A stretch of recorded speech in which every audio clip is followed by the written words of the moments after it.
Once upon a time, in a faraway land warmed by the sun, there was a princess named Rapunzel. She lived together with her beloved Prince Rob in the most magnificent castle of the country.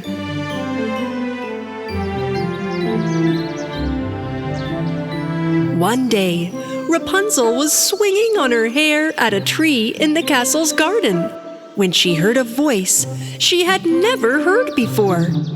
Slow down a little! I'm falling off! Huh? Who's saying that? I can't hold on much longer! I'm falling off! Am I daydreaming? What's that voice in my head? It's me! Me! Ugh. The voice Rapunzel had heard belonged to the hair clip. Were you the one talking to me? Of course it was me. Or did you think you'd gone crazy? The little hair clip started to walk, and Rapunzel, who had never seen a speaking hair clip before, followed. So, do you have a name? Of course I do. My name is Clapsy. So that means you've always been able to talk, Clapsy? The only one I couldn't talk to was you. Why is that? Little Clapsy stopped and began to tell Rapunzel everything.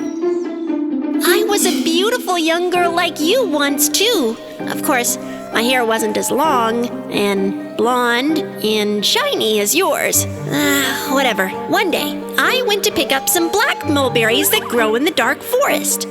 You went alone in the dark forest? Are you seriously going to interrupt the monologue of a talking hair clip? I found a giant mulberry tree, so I started to pick some mulberries. At that moment, I saw a bright, strange light in the forest. I was curious and moved closer to the light to see what was there. And in front of me, there stood a very old lady with a child. And that kid was you, Rapunzel. The lady was washing the kid's shiny hair in a river that was flowing through the forest. When the old woman dipped the kid's hair into the water of the river, it turned into gold balls.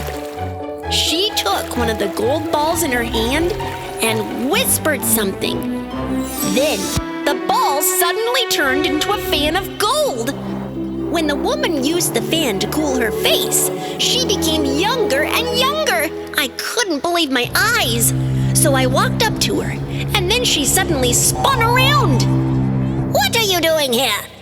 What have you seen? Tell me now. Did that hair just turn to gold?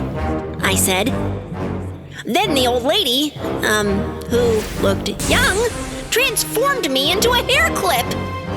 What did you do to me? Oh no!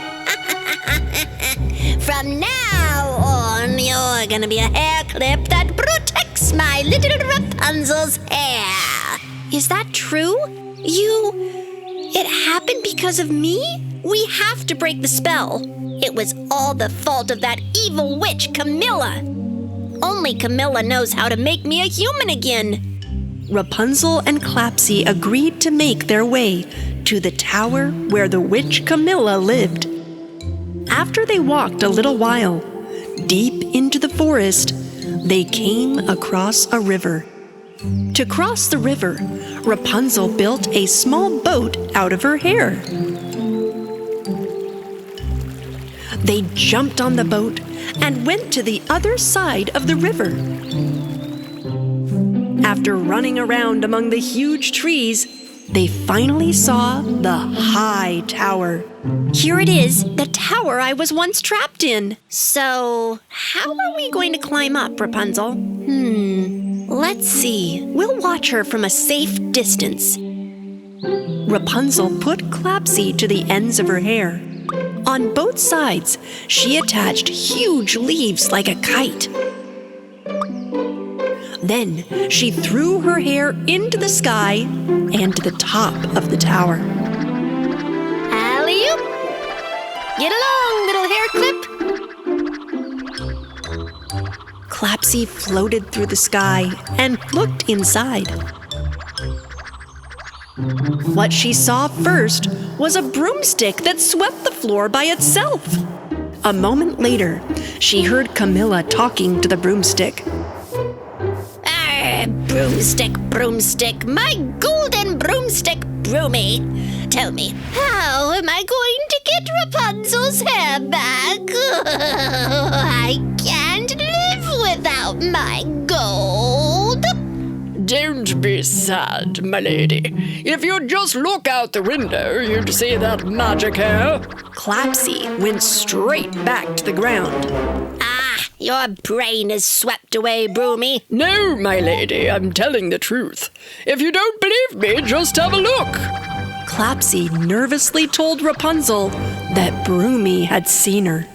Camilla went to the window, although she still didn't believe what Broomy said. When she looked down, she saw Rapunzel and Clapsy running away. Stop! Don't go! I have changed. I'm not like I used to be anymore. Rapunzel stopped for a second. Clapsy, did you hear her? She has changed. Maybe she will help us. But how? Rapunzel went back to the tower together with Clapsy. Camilla flew down from the tower, riding on Broomy. As soon as she saw Rapunzel's shiny hair, her eyes began to sparkle. She wanted to touch Rapunzel's hair and came closer. Don't come too close, Camilla. I missed you so much, Rapunzel. If I touched your hair just for a moment... We'll make a deal, Camilla. I will give you some of my hair, and in return, you'll turn Clapsy back into a human. Yes, of course. Deal. Rapunzel! Give me your golden hair. Rapunzel took a piece of her hair and handed it to Camilla. Camilla reached out for the hair and... Finally, a piece of hair that will make me young again. Hurry up, now it's my turn. Turn me back to a human. Camilla, who sat on Broomy and already flew away, shouted to them. You must make the dragon behind the 7 summit mountains smile. Only then can you turn back to a human being. A dragon behind the 7 summit mountains? If Camilla says the truth, we will find that dragon for sure, Clapsy. Are you ready? We're leaving. My lady, is there really a dragon on those mountains? Of course there isn't. Rapunzel attached Clapsy to her hair, and they made their way to the mountains for a big adventure.